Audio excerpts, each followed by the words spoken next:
আমরা আজকে খুঁজে নেব একটি বাক্যের মধ্যে সকল পার্টস অফ স্পিচ। তো আমি প্রতিটি পার্টস অফ স্পিচের উদাহরণ দিতে গিয়ে বাক্যটি বারবার উচ্চারণ করেছি।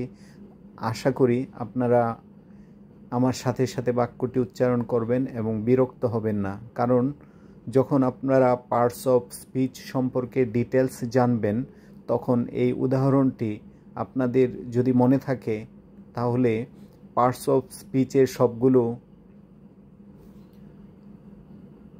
পার্টস আলাদা আলাদা শিখতে আপনাদের অনেক উপকারে আসবে।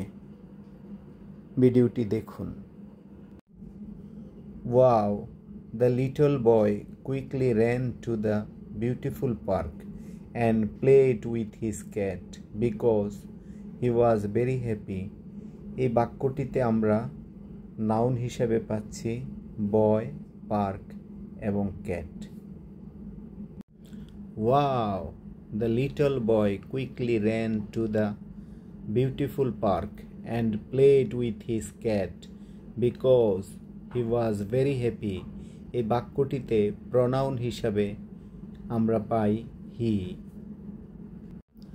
Wow, the little boy quickly ran to the beautiful park and played with his cat because he was very happy. এই বাক্যটিতে অ্যাডজেক্টিভ হিসাবে পাই little, beautiful, happy.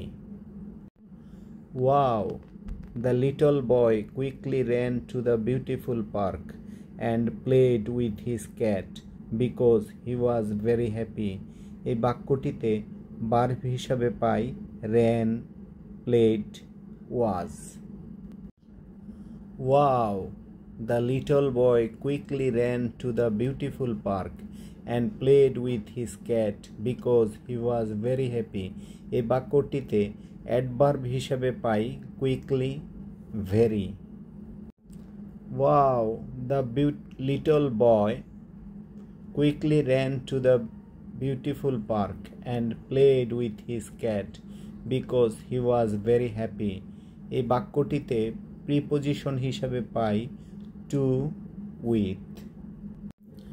Wow, the little boy quickly ran to the beautiful park and played with his cat because he was very happy.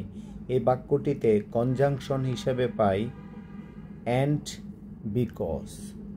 Wow, the little boy quickly ran to the beautiful park and played with his cat because he was very happy.